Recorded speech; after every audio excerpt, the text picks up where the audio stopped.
হাসনাত আব্দুল্লাহ। আমাদের দ্বিতীয় স্বাধীনতার 8 মাস পরে আমরা এখানে জমায়েত হতে পেরেছি। আমরা যেসব দাবিতে জমায়েত হয়েছি আজকে, সেটি আমাদের জন্য গর্বের কিছু নয়, বরং এটি আমাদের জন্য লজ্জা। 5ই আগস্ট সিদ্ধান্ত হয়ে গিয়েছে হাসিনার পুনর্বাসন, আওয়ামী লীগের পুনর্বাসনের প্রতি সারা বাংলাদেশের মানুষ রেড কার্ড দেখে দিয়েছে। 5ই আগস্ট,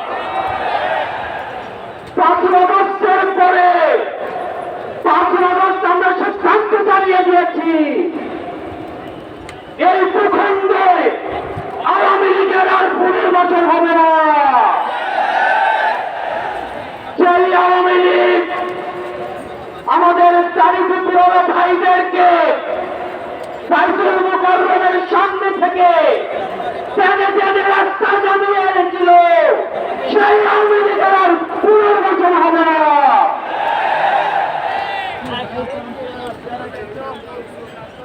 প্রিয় সংগ্রামী সহযোদ্ধা, অত্যন্ত পরিতাপের বিষয়, আজকে 8 মাস পরে এসেও আমাদের দেশের অনেক রাজনৈতিক দল, অনেক রাজনীতিবিদ আমাদেরকে বারবার করে মনে করিয়ে দেয় আওয়ামী লীগ নাকি রাজনৈতিক দল, এবং এই রাজনৈতিক দল নিয়ে সিদ্ধান্ত আসার এখতিয়ার নাকি তাদের নেই।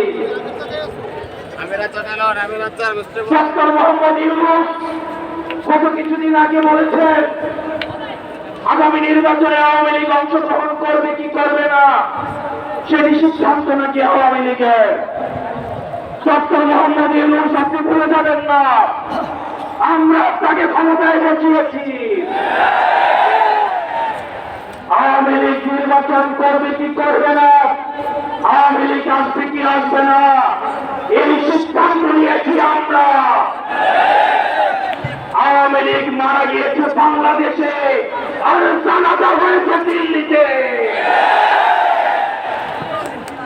আমার ভাই আপনার এবং শহীদ আবু আলিদের রক্তের উপরে তারা দিয়ে এই আওয়ামী লীগ বাংলাদেশে আসবে না। এই সংস্কার আমাদের দেশের সবচেয়ে বড় সংস্কার, আওয়ামী লীগকে নিষিদ্ধ করতে হবে। কিন্তু অথবা নেই, আচ্ছা দেখছি এরকম কিছু নেই, আওয়ামী লীগকে নিষিদ্ধ করতেই হবে। আপনারা ভুলে গেলে চলবে না, আওয়ামী লীগ কোন রাজনৈতিক দল নয়। ৭১ পরবর্তী সময়ে আপনারা দেখেছেন শেখ মুজিব সর্বপ্রথম বাকশাল কায়েম করে গণতন্ত্রকে গলাটি রক্ষা করেছে।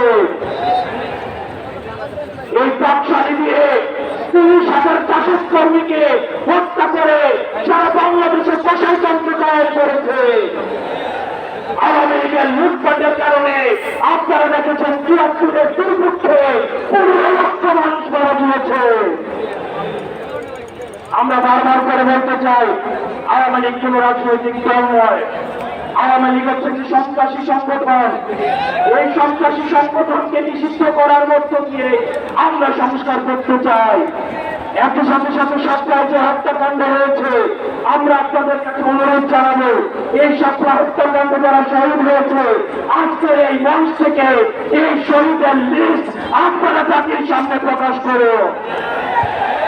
একই সাথে সাথে হাসিনার এই ফাঁসি নেওয়া পর্যন্ত প্রয়োজন হলে আমাদের শেষ শক্তিবিন্দু দিয়ে এই তরুণ প্রজন্ম আমরা হাসিনার ফাঁসি নিশ্চিত করা পর্যন্ত আমরা আন্দোলন চালিয়ে যাবে। এবং নারী সংস্কার নিয়ে যেই কনসার্ন আপনাদের কাছ থেকে এসেছে, আমরা চাই ডক্টর মোহাম্মদ ইউনূস এই কনসার্নগুলোকে আপনি অতি সত্বর অ্যাপ্রোচ করবেন এবং অপ্রয়োজনীয় যে সংস্কারগুলো রয়েছে সেটিকে পাশ কাটিয়ে প্রয়োজনীয় যে সংস্কারগুলো রয়েছে সেটির মধ্য দিয়ে নারীদের অধিকার নিশ্চিত হয়, সেটির মধ্য দিয়ে নারীদের সম্মান নিশ্চিত হয় এবং আমাদের দেশের ধর্মীয় এবং কালচারাল সাংস্কৃতিক যে সম্মান অক্ষুণ্ণ থাকে, সেই অধিকারগুলো, সেই সংস্কারগুলিতে আপনাকে যুদ্ধের জন্য আহ্বান জানাচ্ছি। আপনারা ভালো থাকবেন, সুস্থ থাকবেন। হকের পথে, হারানোর পথে, সত্যের পথে আমরা এনসিপি আপনাদের সাথে সবসময় রয়েছি।